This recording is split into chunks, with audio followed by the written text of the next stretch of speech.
I had a terrible night's sleep last night, but the Lord is good, and He's with me. So what time do we have till? Pastor Dean, what? We have until 9:30, 8:30. You have until 10 minutes to 10. Oh, that's wonderful. I have till 10 minutes to 10. Well, I'm going to take every second of it. Well, Leave at least 30 seconds for questions. all right. Well, I actually will do that because I'm itching to get some questions. So if you have questions, I'd like to leave some time for that. We haven't had a lot of time for that. So let me not belabor the point here. So we're going to dive in. We had a great presentation yesterday from our brother Doug Petrovich about chronology and its importance. It reminded me of Galatians 4. In the fullness of time, God sent His Son, right? Now, if you read that in the Greek, there's two different words that are generally used for time in the New Testament. Kairos is sort of like the appointed time, right?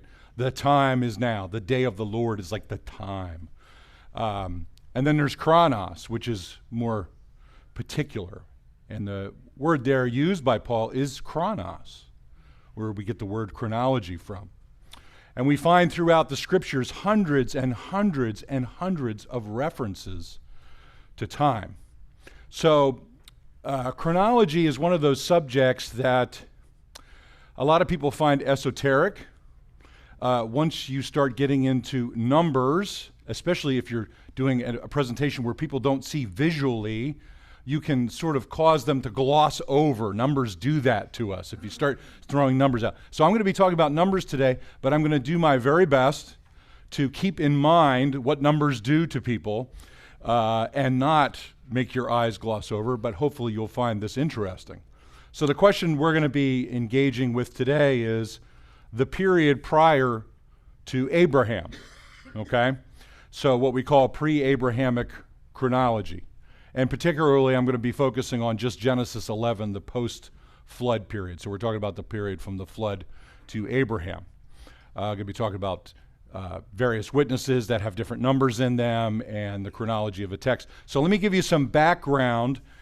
First of all, I gave a handout on Monday. There's more of these handouts at the table in the back room.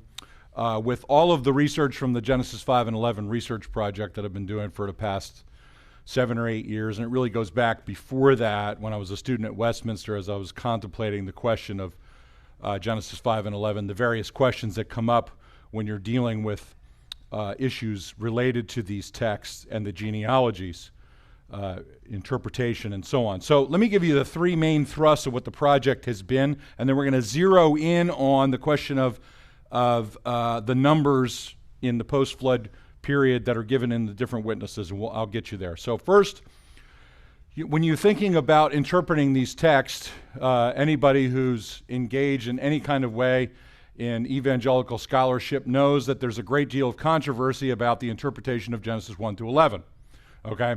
So the question is, as you enter into a investigation of these texts, is what is the hermeneutical approach that I must use in order to accurately understand what did God intend when He gave these texts? And you know that there are a wide variety of opinions about these texts. It goes into the debate about young earth and old earth, the historical Adam, the scope of the fall, the scope of the flood, and those kinds of issues. I'm sure most of you are familiar with these.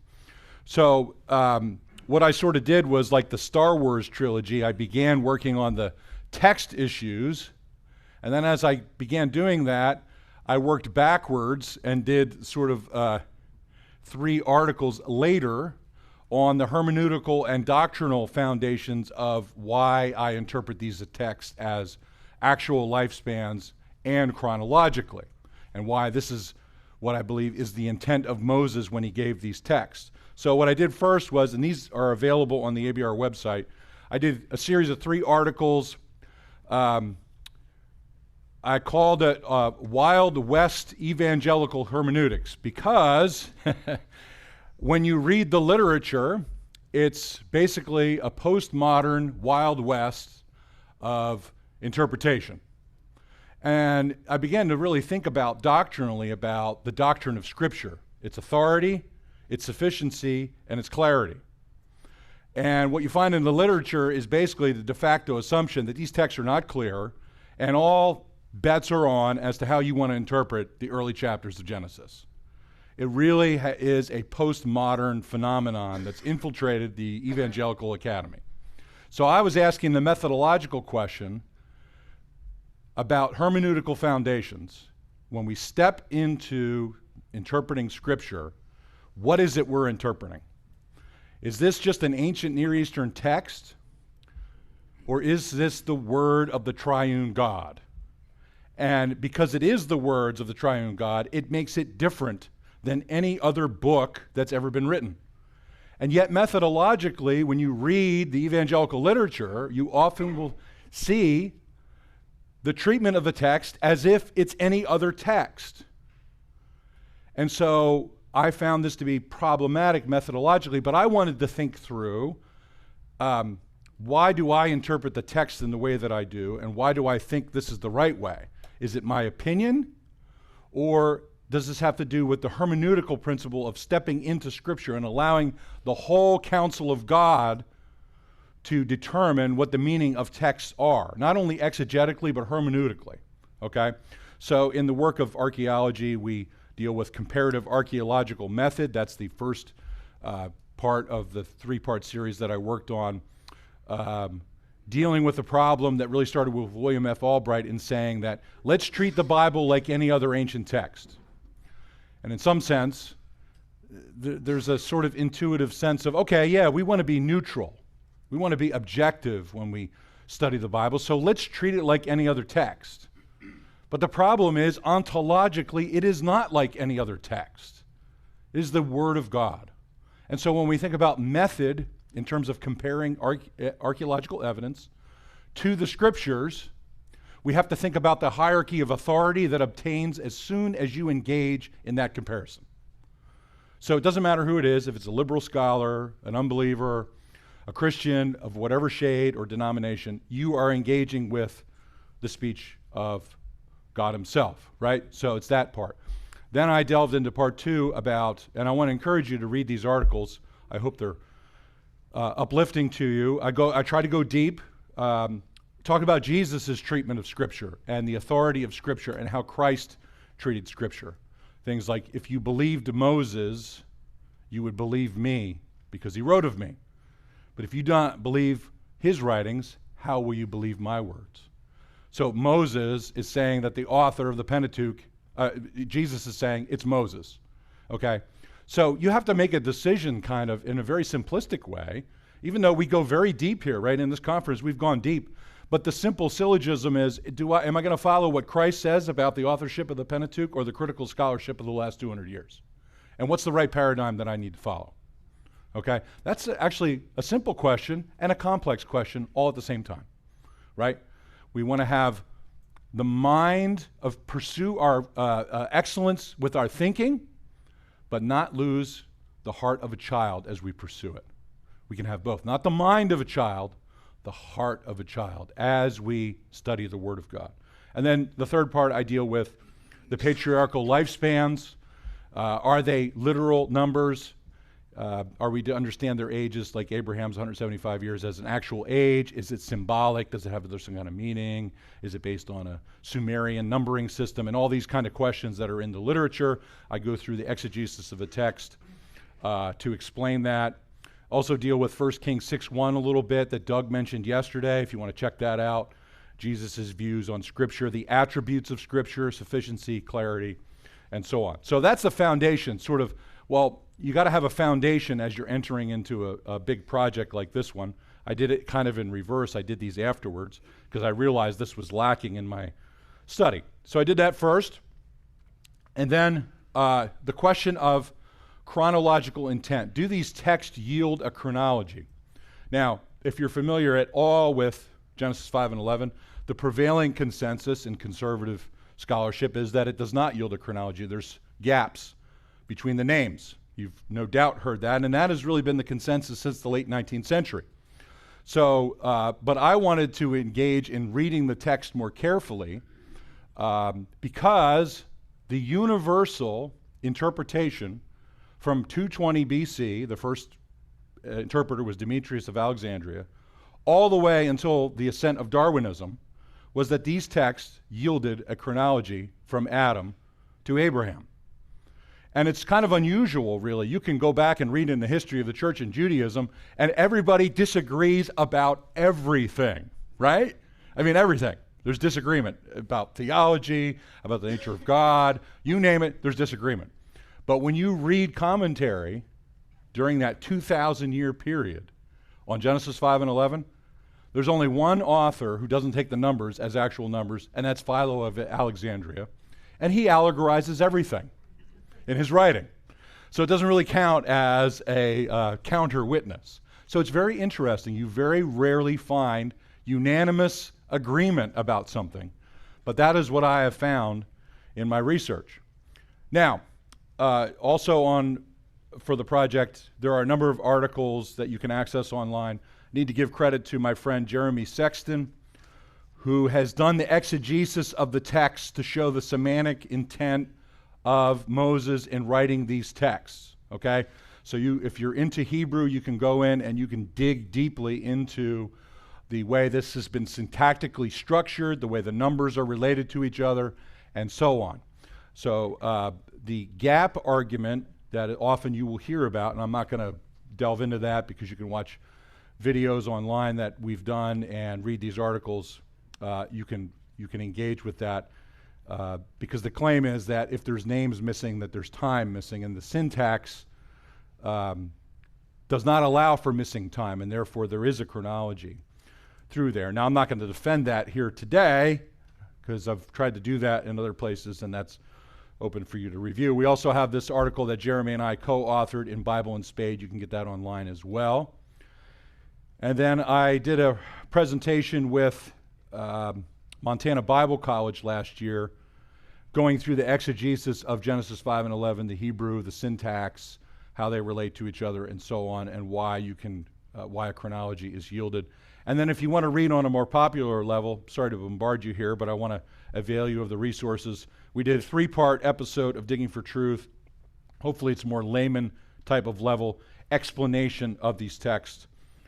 In part 2, I go through the life of Abraham, and the precise chronological thread that runs through his entire life, and how the only way to interpret these texts as they run through his life is to conclude that he actually lived to be 175 years old, as Genesis 25, 7 and 8 indicate. And then we talk about the authority of biblical chronology, how it is primary over the external truth claims having to do with time and all that outside of Scripture. Okay, so that's the rundown of sort of the background. I hope that, again, is helpful to you if you are interested. Okay, so now we're going to narrow the focus on, so the issue has to do with, I introduced this on Monday, there's 3 textual traditions, the Samaritan Pentateuch, the Masoretic Text, and the Septuagint, and they all diverge in the numbers in Genesis 5 and 11. And we have divergence in Genesis 11 as well. So I wanted to investigate this because I want to know the answer to the question. Now, as I entered into it, I had sort of like an overly inflated view of the Masoretic Text. As I said on Monday, it is the vast portion of the Masoretic Text preserves the original text of Holy Scripture for us. And for that, we should be thankful and it is a gift. But there are exceptions, as we've talked about.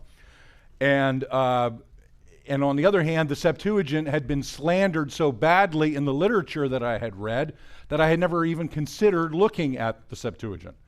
And then my friend Jeremy said, no, you need to go look at the Septuagint. And so that's part of what I've done in the research project. And I discovered that, again, the Septuagint actually had been slandered very badly and misrepresented in terms of its reliability and usefulness in reconstructing the original text.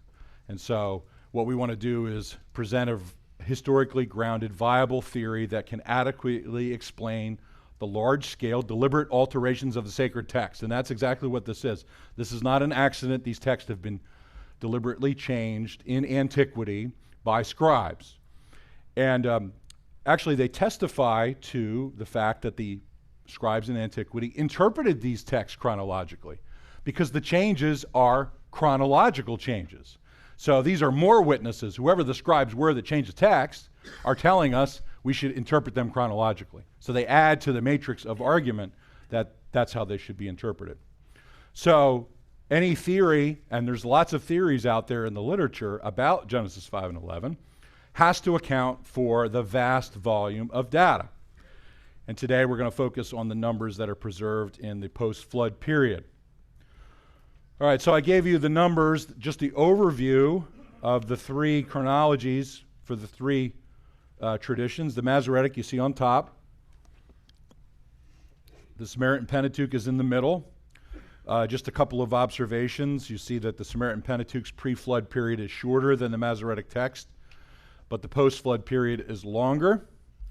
And then in the Septuagint, both are longer. So something is going on here with the text clearly where it's been changed. So the question is, who done it and why? All right, so in the case of these numbers, we have two phenomena. I've already mentioned that we have large-scale alterations, but we also have some scribal errors that have crept their way in the transmission of the text.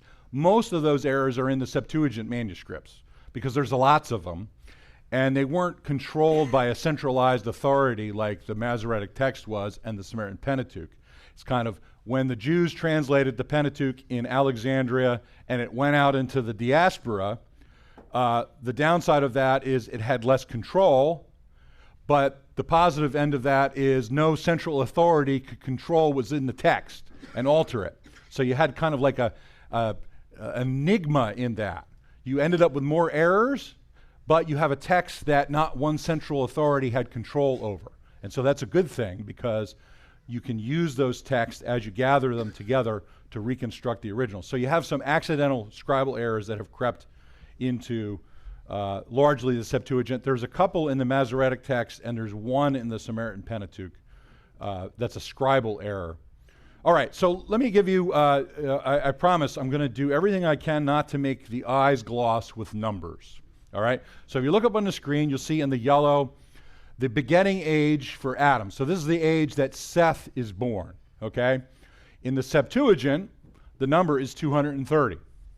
You look to the left, you'll see the Masoretic Text, it says it's 130, and also in the Samaritan Pentateuch. So you ask the question, is the Septuagint the original and the other two have been deflated, or vice versa? Has the Septuagint been inflated and the other two are the original? So that's the textual question you're going to ask. And you'll notice that the remaining years have to be altered because Genesis 5 gives us lifespans. It's got to add up correctly. So you'll notice the Septuagint, his remaining years after Seth is born are 700, but in the MT and the SP, the number's 800. So both numbers have been changed by scribes to make the lifespan add up. They had to do that. Now in Genesis 11, there were no lifespans originally, so it doesn't serve as a checksum, so it works a little bit differently there. Okay? And you see that that pattern that I just described is pretty consistent until you get down closer to the flood. And then you see some changes occur. Now you get to Jared, now the Masoretic and the Septuagint match. But the Samaritan Pentateuch, and I'll give you I'm going to get ahead a little bit here. I'm going to state some conclusions without leading you to the conclusion. The Samaritan Pentateuch has been systematically reduced near the end of the flood. All three patriarchs, Jared, Methuselah, and Lamech, all die in the same year of the flood. And it's pretty obvious when you do the research on this that the Samaritan Pentateuch has been changed here. The lifespans are different. If you look in the column on the right of the three patriarchs I just mentioned, they differ than the Septuagint and the Masoretic Text. What's interesting is the Masoretic and the Septuagint now match each other. Okay, they differed before, now they match. So something's happened here related to the flood. Alterations in the numbers have occurred because of the onset of the flood. Why? Because only the 8 people with Noah went on the ark. So no one can outlive the flood. So that's one of the key aspects of this research is the flood brings a bottleneck of humanity. And so in the chronologies, you see changing of numbers often because of that. And then down the yellow line, we have another unique situation, and that is of Lamech, the father of Noah. the numbers differ across all three traditions. In this case, the Septuagint, the beginning age is only 6 years higher than the Masoretic text. So the question is, well, why only 6 years? Is that an accident? I think that's what happened. I think it's a complex error that occurred. I think the Masoretic text actually here preserves the right numbers for a variety of reasons. You'll find that in the literature that I've written. But that's more complicated. And again, the numbers for Lamech have been reduced in the Samaritan Pentateuch. So that kind of gives you an overview of what you're dealing with. Now, when I first was introduced to this was just utterly bewildering to me. I was like, what in the world is going on? I mean, how do you even begin to resolve what's happened here? So that's why I've been working on this for 7 or 8 years, because it is bewildering, and if you're not familiar with it, so I've tried to synthesize the data down in a way that's understandable. You also notice, though, Noah, there are a number of patriarchs. The numbers are consistent across all three traditions, so the numbers have not been changed. And the reason for this is obvious. Noah's life is integrated with the chronology of the flood, and his son Shem and his grandson Arphaxad in the post-flood period. Okay, so there's too many texts that are integrated with the life of Noah. If you started fooling around with his numbers, you'd have to fool around with the flood narrative numbers. So they were left alone. So again, this indicates chronological intent in the changing of the numbers. In this case, Noah's numbers are left alone. It's the same thing with Terah, Abraham, and Shem. Those numbers were not changed in the three traditions at all, because whoever changed them recognized what I just described. So let's take a look at the post-flood period a little bit, because that's going to be the focus of our talk today. We're getting there. Okay, so you see at the top of the screen, Arphaxad. What a great name to name somebody, right? I tell you, I have to live with that name. Arphaxad, he's my son. All right, so he's the son of Shem. He's born 2 years after the flood, according to Genesis 11:10. The Masoretic text says that he begat his next ancestor at the age of 35. And then there's some differences in the Masoretic tradition as to what the remaining years are. The Masoretic text says 430, but there's some other evidence that that might be a minor scribal error. It might have actually originally been 403. That's actually in the Aramaic Targums. Then you move over to the Septuagint, and you see that, wow, now the begetting age is 100 years higher, and it's 100 years higher in the Samaritan Pentateuch. All right. Now, to make things even more complicated, you'll notice that the remaining years in the Samaritan Pentateuch have been systematically deflated by 100 years each for some reason. So, wow, this is quite an array of changes that have taken place. Further, the Samaritan Pentateuch has added lifespans. You read the literature, and the consensus is clear that this is not original. Moses did not write the lifespans originally, because it's attested to in the Masoretic and the Septuagint do not have the lifespans. But the Samaritan Pentateuch has added lifespans. So we have that question as to why. The last point I'll make here is that the Samaritan Pentateuch has also reduced Abraham's father's lifespan, Terah, to 145 years. The Masoretic and the Septuagint, Terah lived to be 205 years old. And there's a whole reason for that, having to do with the life of Abraham and his departure from Haran, and so on, and the life of Terah. But you can see, simply from what I'm describing, that there's been quite a bit of redactional activity that's taken place here in the three traditions. Okay, so that's what we're grappling with. Now, let's boil this down just a little bit to try to simplify it for you. Let's pick a little simpler example with Peleg, if you'll follow me. And Peleg, right, means division, according to Genesis 10:25. You'll see that his begetting age in the MT is 30. The Samaritan Pentateuch and the Septuagint is 130. And the Masoretic and the Septuagint match in the remaining years. The Samaritan Pentateuch has been reduced, the remaining years, by 100, and the SP has added lifespan. So that's kind of like a little syllogism to give you the pattern that's happening there, because that's what I was looking for, is what's going on in the pattern of either inflation or deflation in these numbers, okay? So Peleg's a good example of that. And we're going to return to Peleg, and the witnesses that speak to the numbers for this period and why I think the Samaritan Pentateuch and the Septuagint preserve the original. All right, if you're not bewildered enough, now let's talk about our friend Kanan. Okay, now some of you may have heard of Kanan. Kanan is in Luke 3:36 in the genealogy that Luke writes that goes from Jesus all the way back to Adam. Okay?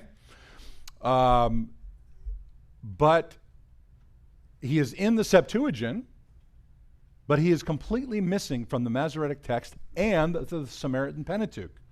So what do we do with Kanan? Kanan is its own unique problem, and I knew this going into my research project. So, for fun, I wrote 2 articles. The first one I recommend looking out online. I think you'll really like it because it's hopefully at a lay level, and it's got great pictures of manuscripts. The wonderful thing about living in the 21st century is you don't have to fly to places to study manuscripts. You can look at them online because museums and monasteries are scanning them and making them available to people to examine from the comfort of their basement, if you will, or their office at home. So if you're interested in looking at really cool pictures of manuscripts, check out my Bible in Spade article. And then I co-authored an article with Chris Udd in the Detroit Baptist Seminary Journal. It's quite in-depth in trying to explain the complexity of the Kanan problem. And is it original to the New Testament? Why did it drop out of the text? Is it original to this text? Was it added by the Septuagint translators? Those kind of questions. All right? So as you can see, it's quite an array of things that we have to deal with. But this is the task that I took on. In fact, my colleague, Dr. Scott Stripling, who's an archaeologist, said, you are treading out into the deepest waters, and I don't know what you are doing, but you're crazy. And I thought, I don't know what you're talking about. This is not going to be a problem. And boy, did I find out that he was right. It is an abyss. You can see there's a lot going on here. But I'm determined to work it through because I do think it's important. Now, let me make a couple comments here about critical scholarship. When you read through the critical literature, and that is in the world of critical biblical scholarship, doesn't believe the Bible's the Word of God, and so on, very useful insights, what I call the micro level. I think this is a lesson for whatever it is that you pursue studying the Word of God. You can mine riches out of critical scholarship. You just don't want to absorb their paradigms. Okay? So that's my advice into whatever it is you're pursuing or studying. Don't be afraid of the critical scholarship, but go into it with your eyes wide open. But what I did was I tried to mine the riches out of it that could help me determine what happened here without buying into the paradigm. So let me just quote a great quote from a scholar from Berkeley, Ronald Hendel. He says, the chronological problems of Genesis 5 and 11 are easily accounted for in his judgment, and in my judgment, he's incorrect, by the theory that a redactor incorporated a document, the Sefer Toledot Adam, the book of the generations of Adam, into the pre-existing text of Genesis without harmonizing the chronological data of the 2 documents. So let me summarize what Hendel means. It's basically the documentary hypothesis that the Pentateuch is a series of different documents that were brought together by a redactor. Okay, so the book of Genesis was not written by Moses. It was written by multiple authors, and someone pulled it all together into one unified document.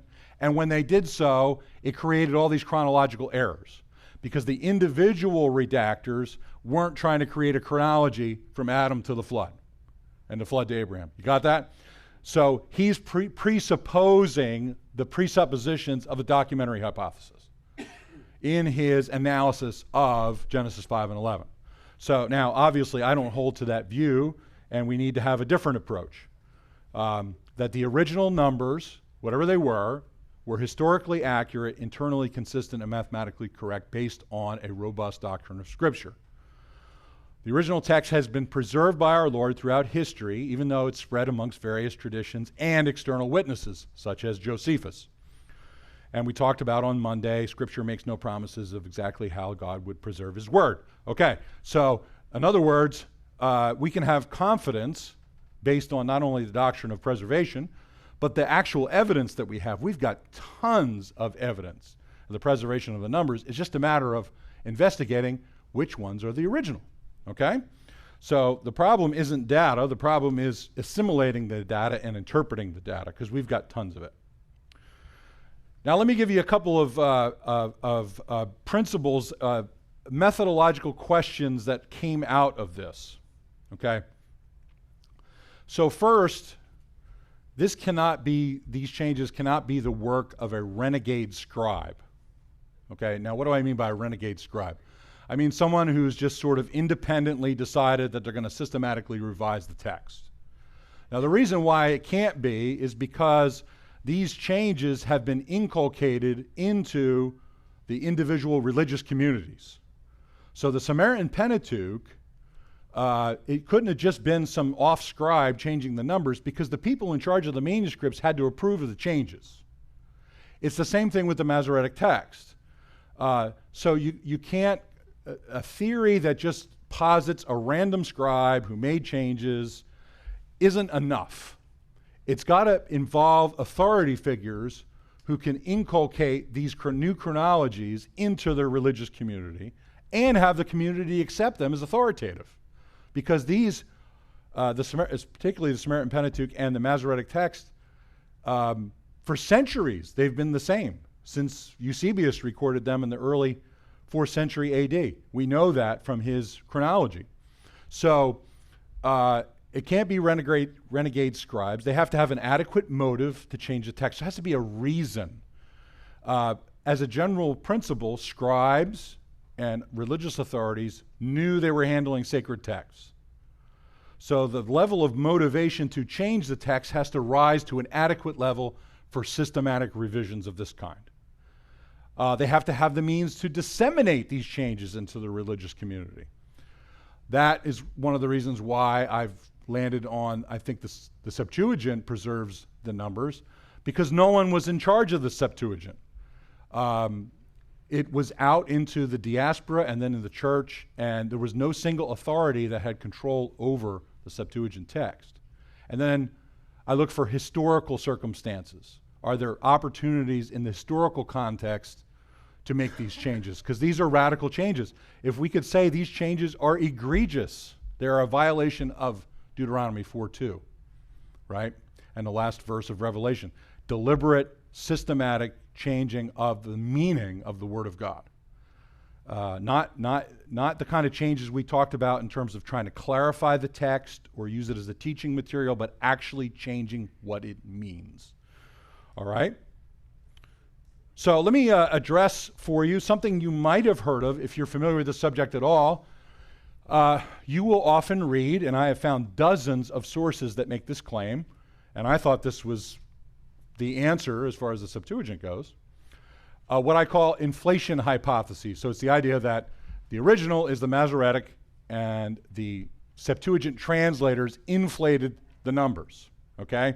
That's all over the literature. So I wanted to test this theory to see if it holds up to scrutiny. That is the argument that's made. The Alexandrian translators changed the chronology. Now, there's a number of problems with this. I'll just give you a couple of them. First, we find in the literature that contemporary Jews actually embraced the Septuagint. It only really became a problem in Judaism when they came into conflict with the church's use of the Septuagint.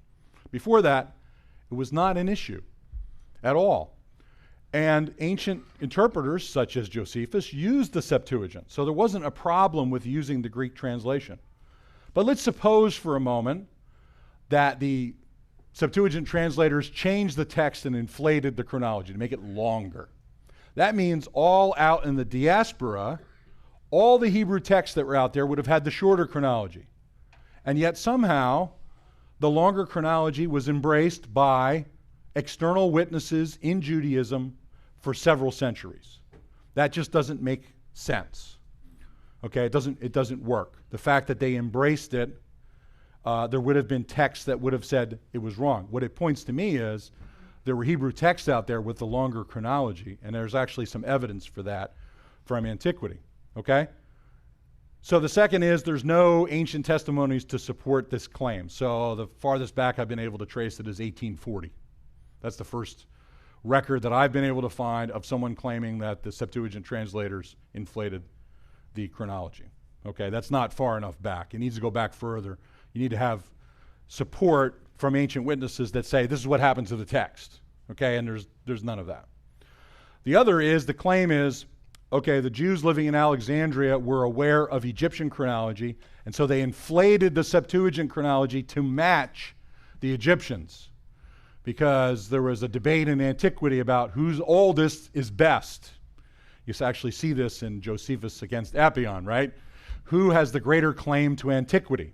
So the argument goes, the Jewish scribes in Alexandria inflated the Septuagint because they were trying to compete with the Egyptians. The problem with that is Egyptian chronology, even in antiquity, is longer than the Septuagint chronology. So it doesn't serve the apologetic purpose that it's claimed to have. The Septuagint needed to be inflated by several thousand more years in order to compete with contemporary Egyptian chronology. So as we sort of go through this, we kind of see how this theory sort of falls apart. And then I started looking at what textual scholars say about the book of Genesis, generally speaking, in the Septuagint. And what I found in the literature was all the scholars who have studied Genesis thoroughly, the Septuagint of Genesis, say in their analysis that the translators treated the text conservatively. There's no evidence of vast changes to the text. They tried to remain faithful to the underlying Hebrew in their interpretation. And in fact, I audited a course at Trinity Western in Canada with one of the leading experts in the Septuagint of Genesis, Robert Hebert, because I wanted to know and I wanted to learn more about this to be sure that what I was reading in the literature was correct, and in fact, that was the case. So even Emmanuel Tove, who would not be a friend of inerrancy, although he's a prolific scholar, he says that although the numbers have been translated into Greek, these details should not be ascribed to the translator, but to the Hebrew Vorlage. That's the word for the text that's before the translator. Okay, so the translator has a Hebrew text. He's translating into Greek. It has these numbers. He transfers them over into Greek. That's what Tove is saying. They did not go as far as to recalculate the logic or the system of the genealogical lists. So what Tove is saying is, based on the pattern of interpretation and translation in Genesis, the Septuagint, they were conservative in the way they treated the text. And therefore, there's no reason to argue that they changed these numbers. Okay? So that's the argument. And that is consistent in the literature. That was the another thing that I wanted to know. What do the scholars say about the treatment? And then here he goes on to say in this part of the quote, especially because in Genesis 11, the SP and the Septuagint match one another by and large in the post-flood period. So whatever changes took place, they took place at the Hebrew level. That's his argument. And that's the point I'm making here. The Septuagint inflation hypothesis cannot explain the matching begetting ages in the Samaritan Pentateuch and in the Septuagint in the post-flood era. Okay? You've got a sectarian religious community in northern Israel and a Hebrew text in Egypt. And by and large, the numbers match with the exception of Kanan. Okay? So there's not the Samaritans weren't interested in Egyptian chronology. Okay? So they did not alter their text based on that. If they did alter it at all. In this case, I don't think they did. I think they actually preserved the original figures. So this is part of sort of walking through the arguments that are in the literature, but also arguments that were floating in my own head. I had read about this and kind of like accepted it as being factual, but then when I started investigating it, I found out this doesn't really hold up under the flamethrower, as it were. So it's really a lesson I learned. My colleague, Dr. Bryant Wood, who some of you may know of, he's most famous for his work on the archaeology of Jericho. And I could hear him, as I'm doing my work, I can hear him in my ear going, Always check what the scholars say. Always check what the scholars say. Always check what the scholars say. And that's what I kept doing as I was walking through these arguments. And so I want to encourage you, whatever level you're working at with your work, whatever level of academic pursuit, your study of the Word of God, pursue it to the best of your ability, but always ask those questions. What assumptions you've absorbed from what you've read or what you've been told. It's very interesting. You'll find things that you think are true that are not. And that's what I've discovered in my time doing this. It's been a great challenge to me. It's actually very humbling too. The more you learn about a particular subject, the more you realize how little you know about a whole bunch of other subjects. So now when I speak in public, when people ask me questions about other things, I find myself a little more hesitant to be so assertive because I really think to myself, I don't really know that as well as I know this. So I could be mistaken. So it causes caution to come in. But nonetheless, my encouragement to you is to pursue and question what the scholars say. In fact, I would say, test what I'm saying if this is interesting to you, and you pursue it. When you read my articles, read them critically. I want to be an open book. If there's errors, I want to fix them. If I'm wrong-headed, I want to correct it. So I'm hopefully open to that in principle. At least I think I am. So pray that I am. Okay, right? I mean, who makes an argument if they don't think they're right about it, right? So that's the thing. That's the thing about blind spots, right? So, but in all seriousness, be like Bereans. That's what we ought to do. Okay, so let's turn our attention to what I call external witnesses to the longer chronology. These are really important. Now, just let me give a comment here about external witnesses. Typically, like someone like Josephus or the church fathers, sometimes when you're reading their commentaries, you don't know. Are they quoting a text directly? Are they paraphrasing? Are they quoting from memory? How do you know exactly which of those things they're doing if they're making commentary on the biblical text? The advantage of Genesis 5 and 11 is that these are just simply numbers. So if Josephus is sitting at his desk in Rome in 90 AD, and he's commenting on Genesis 5 and 11, and he's writing out the begetting ages for the patriarchs before Abraham, he's just recording the numbers that are in his biblical manuscript. And so the advantage, as far as the numbers go, is this actually gives us an evidential snapshot of a witness in the first century to a biblical text with those numbers in it. That's pretty easy, because interpreting numbers from one language to the other is simple. Hebrew to Greek, Adam's age, 930. 930 is 930, whether it's Hebrew or Greek. You don't have to worry about memory, of all that kind of stuff. So it rises to a high level of evidence, which normally external witnesses do not. But in this case, they actually are extremely valuable. So we have three Jewish interpreters from antiquity before the destruction of the temple or around it with Josephus that point to the longer chronology. The first, and probably most important, is Josephus. The longer chronology appears in the Antiquity of the Jews. His numbers are often dismissed as just merely parroting the Septuagint. And when I read the literature on Josephus, this led me down a 3 to 6 month abyss of trying to understand Josephus, because I kept reading conflicting opinions in the literature about the numbers. So I said, well, I got to clear out all this dross and figure this out for myself.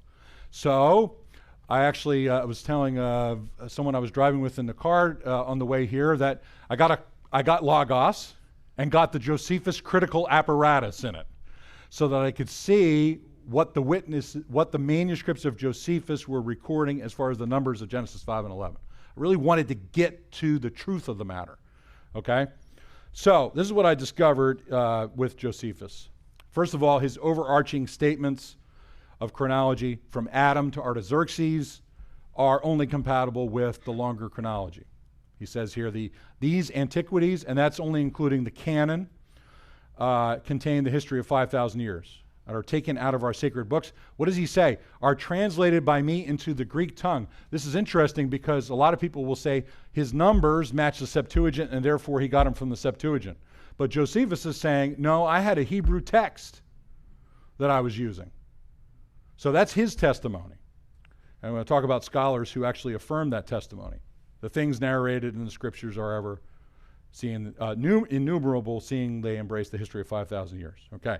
But then, so he claimed that he used Hebrew text in his recitation of Genesis and other Old Testament books. And modern scholars who are experts on Josephus agree with what Josephus says about his own using of the biblical text. So we have Henry St. John Thackeray, for example, who argued extensively that he used a Semitic text for Genesis through Ruth. Louis Feldman, who just died a few years ago, an expert in Judaism, he examined a document called Liber Antiquitatum Biblicarum, it's called, and Josephus, and they're closely related at the Hebrew level. The French scholar Naudet also, that his ultimate source is quite close to the Hebrew text underlying the Septuagint. So I lay out in one of my articles Josephus's original numbers here and his post-flood summation. He gives the individual begetting ages and he sums up the calculation. So he gives us a lot of information. He's not only documenting the numbers, but he's adding it up for us. Now there's variations in the Josephus manuscripts, and so I had to dealing with that issue, and that's in my article that you see up there. So where I went back to the critical apparatus. But the point here is a couple things. So let me summarize with Josephus. A, 5,000 years from Adam to Artaxerxes. B, he's using a Hebrew text, and the modern scholars agree in their analysis that this is the case. So it's possible he had a Septuagint text along with his Hebrew text. But this is pointing to a Hebrew text of Genesis with the longer numbers that are not what's in the Masoretic text. So this is a very important ancient witness to a biblical text with the longer chronology. Then we have two more witnesses. Apolloimus of Jerusalem, who lived around 160 BC. He has a creation date of around 5300 BC. He used both Hebrew and Greek texts. He was a Jewish historian of this period. His work is recorded in Clement's Stromata. But his calculation actually matches that of Demetrius, the chronographer, who I'm going to talk about in a second. But Apolloimus was an aristocrat who lived in Jerusalem. He had a well-to-do family. He no doubt had access to the text, possibly even the text in the temple. That's a possibility. And he wrote in a, quote, Koine Judeo-Greek with a strong Hebrew flavor. There's been scholars that have studied Apolloimus thoroughly that affirm this. So he would have been able to deal with both the Greek and the Hebrew in whatever he was writing, and he comes up with the longer chronology. So they must have agreed with each other if he was working with both Greek and Hebrew text. And Josephus praises Apolloimus' work to add to this that supports the accuracy of his chronology. Now, Apolloimus doesn't give us particular numbers like Josephus does. He doesn't give us the individual ages. He just gives us sort of an overarching sweeping number. So it's not as helpful as Josephus because we don't have the details, but nonetheless, a very important pre-temple destruction witness to the biblical text. Now, let's go back even further to Demetrius of Alexandria. This is one of the most important Jewish historians. He wrote during the reign of Ptolemy IV, and according to Finnegan, he's the earliest datable Alexandrian Jewish author we know, and he was very interested in chronology. His writings are preserved in Eusebius and Clement. He wrote in Greek and used the Septuagint extensively. There's no evidence that he knew Hebrew, so he's a witness to the Septuagint text of the late 3rd century BC. So when we're talking about numbers, remember what I said earlier, that Demetrius, like Josephus, has a text before him that is giving us a snapshot of a biblical manuscript from that time period. And that's very helpful in reconstructing what's happened here with the numbers. Okay, so, and his knowledge of the contents of the Septuagint are detailed and exact. So let me give you just a couple of items that Demetrius records. First, he gives a calculation from Adam to Joseph. You can find this in the literature. You can also find it in my articles online. And from the flood to Jacob's arrival in Egypt. Then he gets into his chronology of Abraham. He actually uses the short sojourn here. Okay, so this shows that I don't advocate it, and Doug made an argument for the long one yesterday, and I think Doug is right. But you see that the short sojourn does have a very early witness to it. So it arose very early in the history of interpretation. So that needs to be grappled with when we're making an argument for the long one.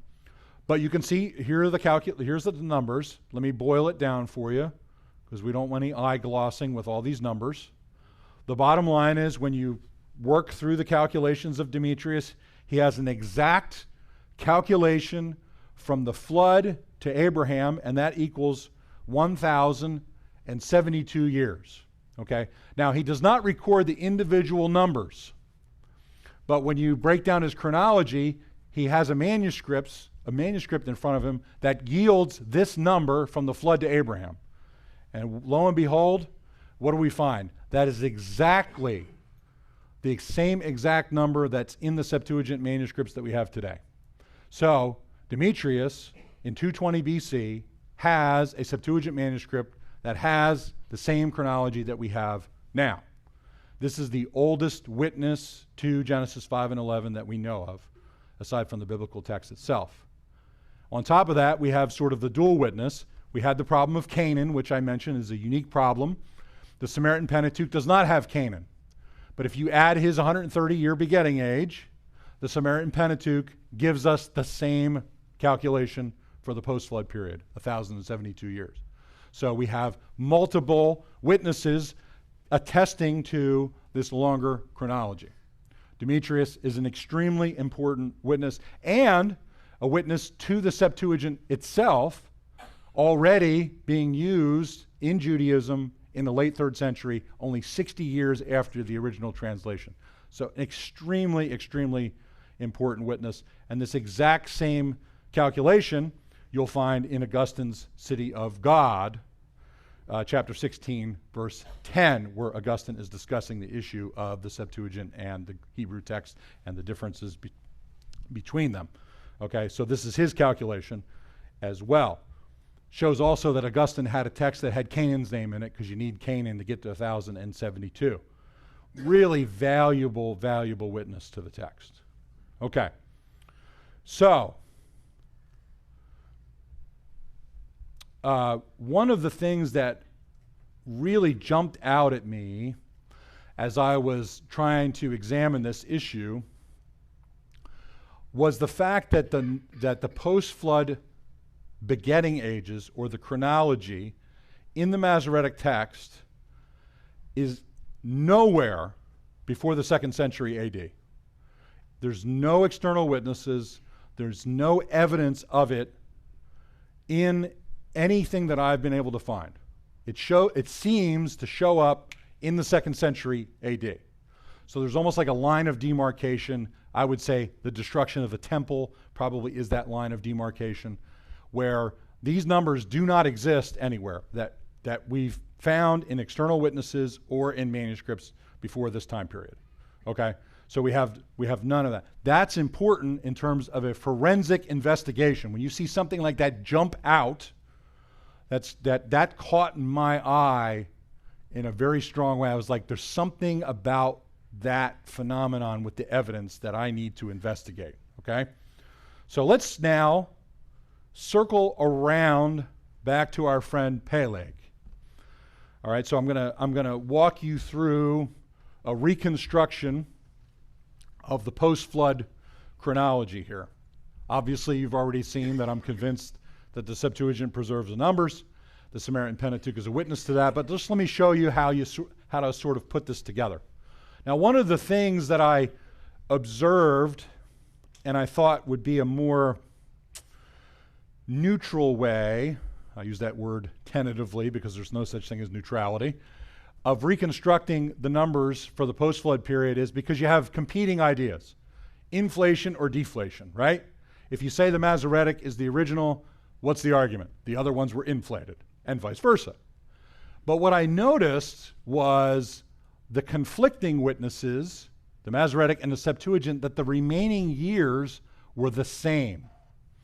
All right? So that got me thinking, that is a more neutral way to sort of reconstruct the numbers. And you could see Peleg, Ruth, Serug, the remaining years, all the same. The Samaritan Pentateuch has been systematically reduced. So I thought, let's work off of the remaining years because that's more neutral. They haven't been changed. They're the original. Because there's no lifespan to have to recalculate the numbers, okay? So if you follow that. So what do we have? We have the begetting age of the MT is 30. The SP and the LXX, 130. The remaining years in the dual MT Septuagint, 209. Samaritan Pentateuch reduced consistently by 100 years. So there's a pattern in that. Okay? So I deduced from this that the remaining years in the Masoretic text and the Septuagint are original. The SP has been deflated systematically. The beginning age in the MT is only 30, and so it is the weakest, as far as the text goes, is the weakest of the three witnesses, and there's no attestation until the 2nd century AD. Now, let me go further here, because what you want to do is, Doug pointed this out yesterday, you just don't want to count up witnesses. So for me to say it's Septuagint, Samaritan Pentateuch versus Masoretic text, they win, because it's 2-1. Okay, that certainly puts the scales in this direction, but it doesn't resolve the issue. You have to weigh all of the evidence as you consider it. One of the major factors is what I've mentioned.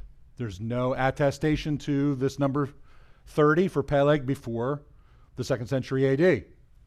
Okay? The second is we don't just have 1 or 2 witnesses, we actually have 6 that attest to the higher number. Let me walk you through those. We have Josephus, who specifically attests to this number. We have Apolloimus, for which this number is required in his chronology. We have the Samaritan Pentateuch. We have Demetrius, who we already discussed.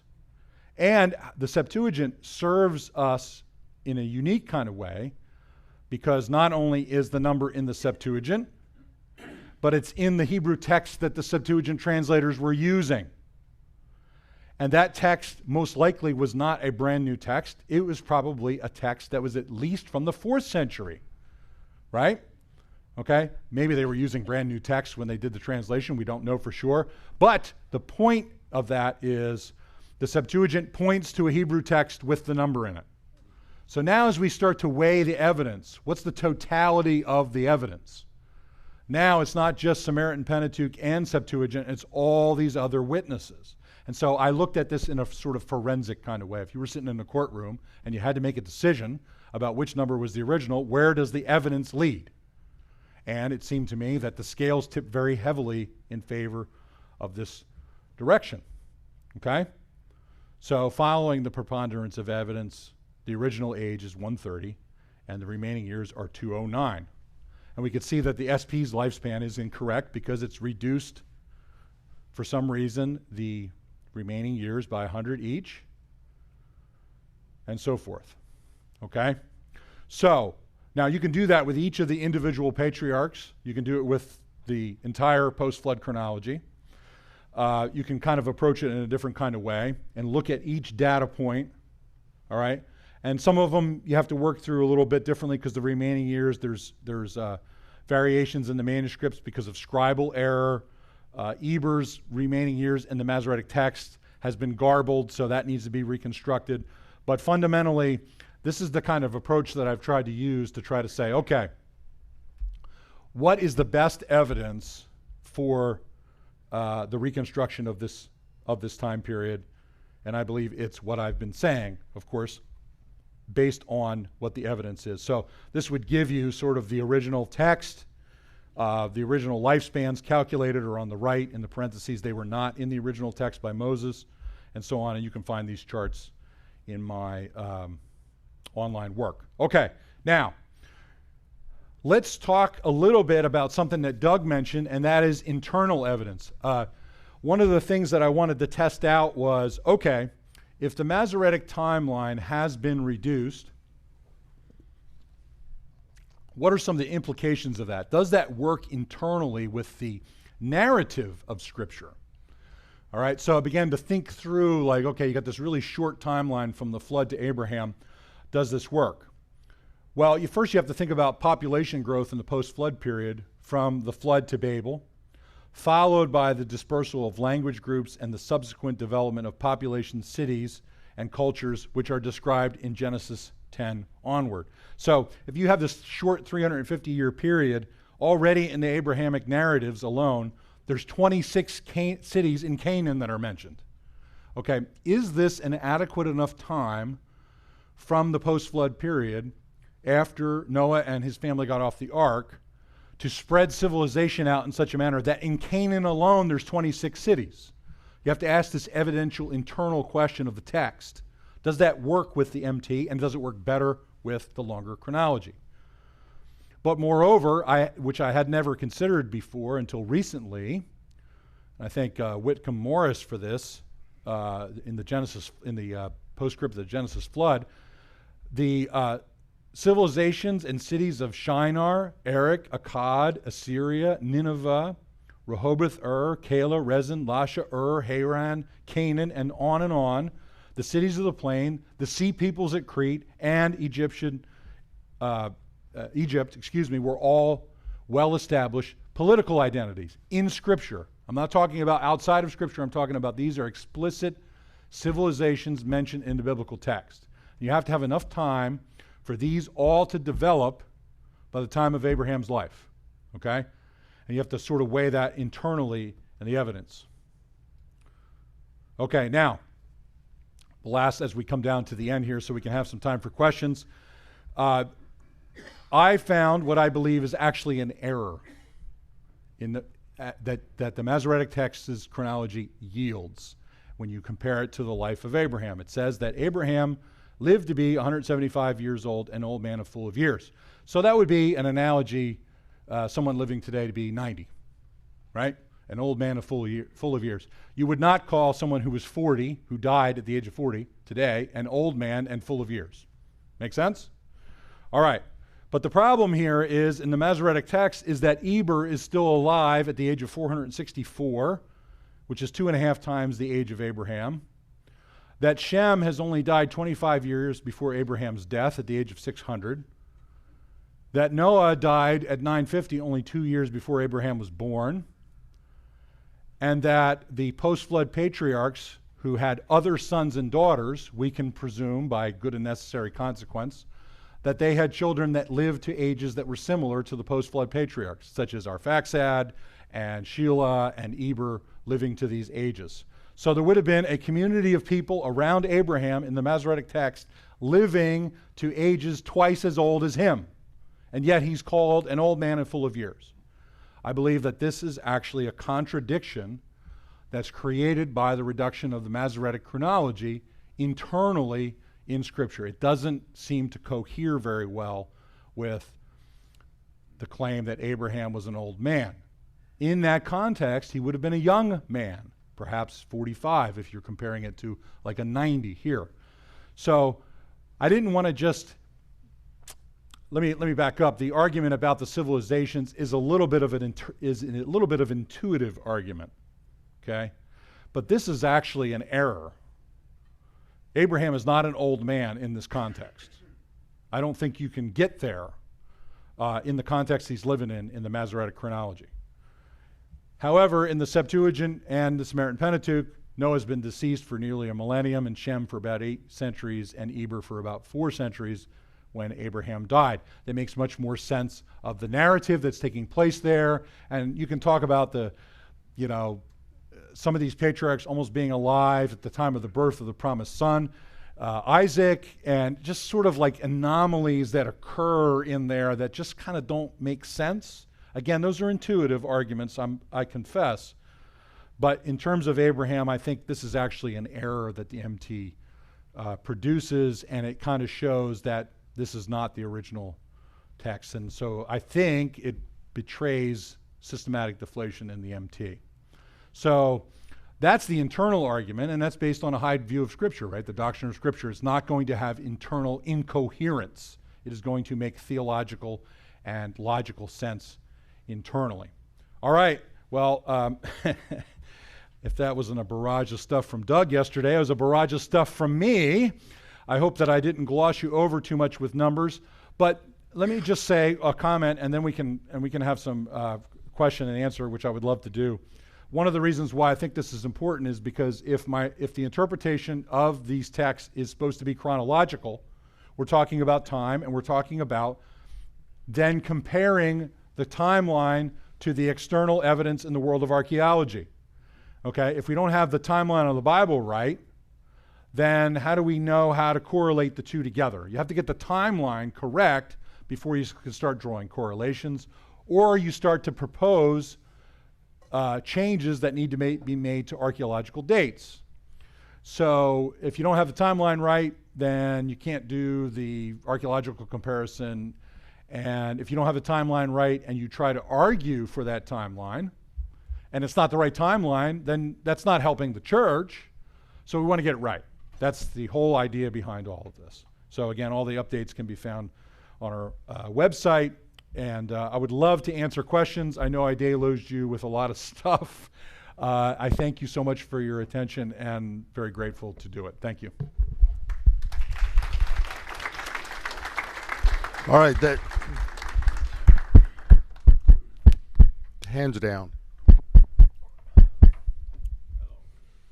Hello, hello. Hello, hello.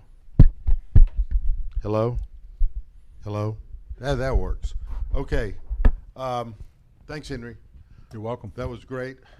You know, I got to make a couple of commercial announcements here. I've got a group on Friday morning that meet via Zoom meeting every Friday morning that usually we have 30 to 35 pastors and teachers online.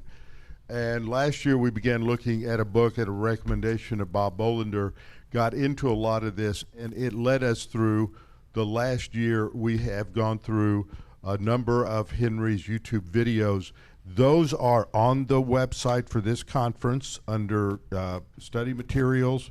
You have the YouTube and the transcript of the YouTube. As you probably have figured out in the last hour, you can't just sit and watch the YouTube or listen to him. He gives you the overview listening to him, but if you're going to dig through this material, you really need to have the transcript so that you can sit and work with it. So that's the kind of stuff we've done. We went from Old Testament textual criticism studies to New Testament textual criticism, back to the Kanan problem. He's got that video. So those are all there, and so that's really important to work your way through this. And I appreciate this last argument about Abraham being full of years, because in Jewish tradition, Shem dies after about 20 years before excuse me, not after, but about 20 years before Abraham does, and they have a tradition that identifies Shem with Melchizedek. Yes. So, okay. Yeah, and that flows out of the Masoretic PostFlood Chronology. That makes that possible. Exactly. It could. Can I comment on that? Yes. It could. That tradition does not have any record before the destruction of the temple, as far as I know. And I think the Shem Melchizedek connection is an apologetic against the Jesus Melchizedek connection. That's my. I think so. Yeah. All right. See, what I've heard is that would be a transition from the key person in the previous dispensation being Shem, Yeah. and transferring it to the key person in the next dispensation, which. Right. If they lived contemporaneously. But that's all speculation. Yeah, that's right. Yeah, exactly. Based on the other. So. Randy was first, and then there was somebody over here. Yeah. Let's do as many as we can. Well, so this is important apologetically, because for archaeology, it's always been a difficulty. If you put the flood 1,000 years earlier, you've got the old kingdom pyramids underwater. And Yeah. so you have to have the flood early enough before you start civilization again, because there's no evidence archaeologically these things were submerged. Right. So there's got to be. Yeah. And how do you argue for that except through this? Yeah. But Now, but that's not our rationale. No, but I'm just saying this helps answer I know, a understood, but perennial that's what- question. There are people in the young Earth camp that say that's our whole reason. Oh, that, well, that helps. Well, what Randy is saying is, yes, it does help conform to the date that archaeologists was come with, but nobody's motivated by a desire to conform those at all. That would be bad methodology. People who do not like this, I don't understand this. Maybe you can answer this. Why is it that there are certain young Earth creationists who absolutely go ballistic over the fact that you're adding about 1,100, 1,200 years to the chronology instead of a quote approximate 4004 BC? Yeah. It goes to about what, 5,200, 5,300 BC, but they just go ballistic. And I remember going to Creation Research Institute that Gish and Henry Morris and a bunch of those guys did in Dallas when I was a student. Did you go to that? And they always argued for original date of creation was any time up to 8 or 10,000 BC. yes.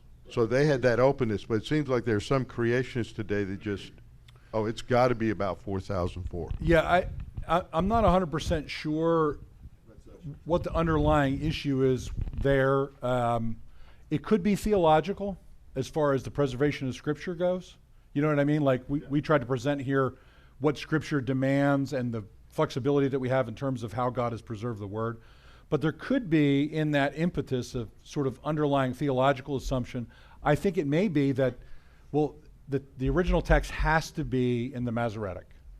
That sort of underlying assumption could be informing that, even though I haven't found that expressed in some of the responses to my research.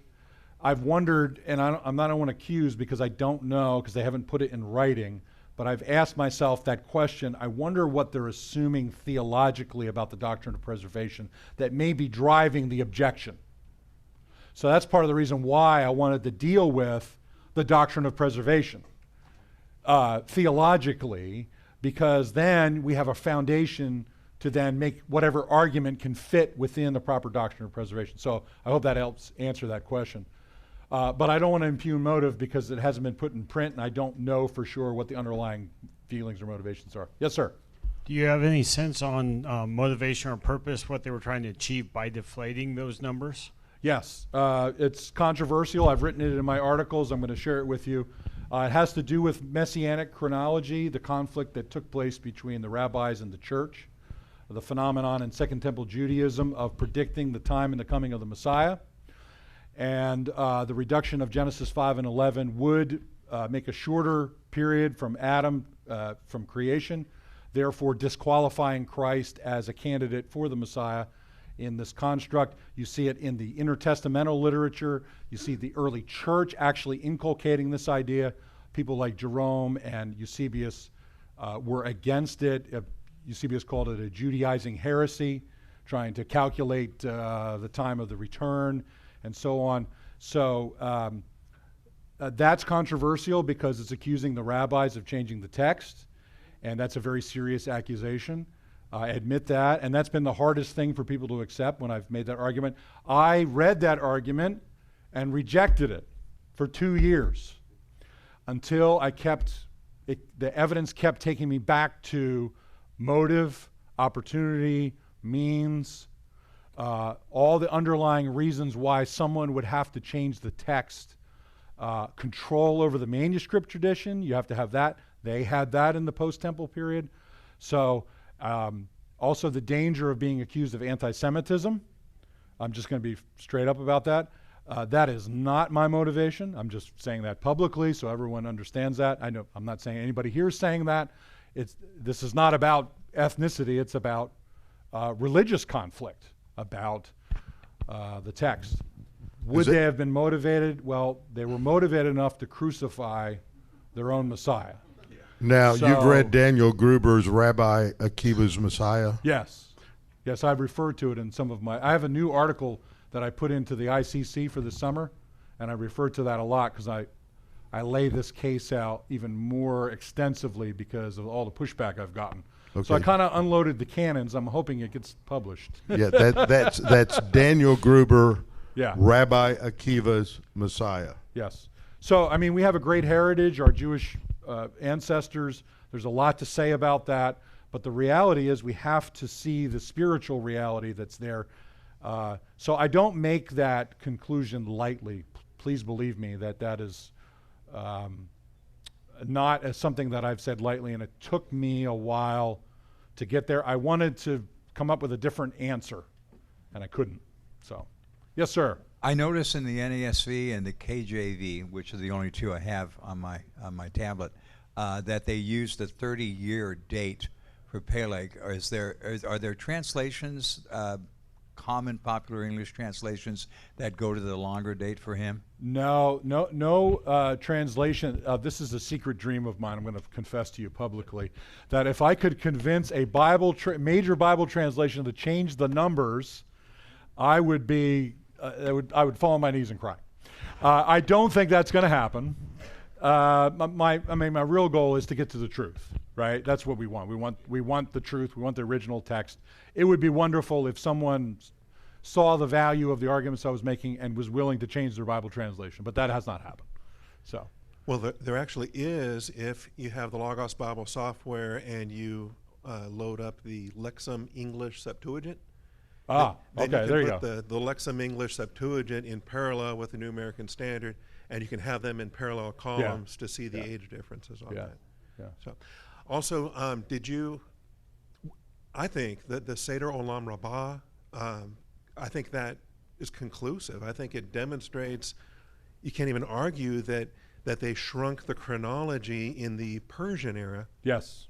that they were willing to modify their own historical record for the destruction of the temple, the time frame from the destruction of the temple to the building of the second temple.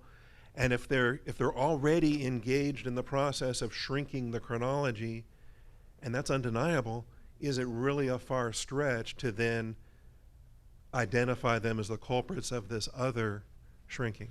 You, sir, are right on the money. That is an argument that Jeremy and I make in our 2016 article in Bible and Spade, and that the Seder Olam, the official chronology of Judaism, is the mechanism by which they were able to inculcate the new chronology authoritatively.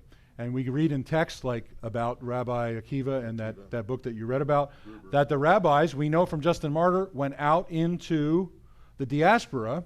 They had authority in the diaspora. They exerted that authority in the synagogues. So they were able to inculcate. That's another dimension of this, and then I'll wrap up.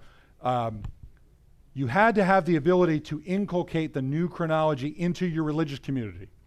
And the rabbis had that. And the Seder Olam is a mechanism by which they would have done it. And by some Jews today, the Seder Olam is the official chronology, and the vaporization of the 185 years of the Persian era is evidence of a historical chronology. It's not historical. And that's an excellent point, sir. Thank you for Yeah, that. on the website, there's a document that has a list of all these different articles, and then there's also a document where I've put as many of the articles as I could into one long document so that you can download those and access those if you don't have access to BibSac and to these other journals, Westminster Theological Journal and Bible and Spade, some of these other journals. Okay, well, thank you very much, Henry. All right, thank you.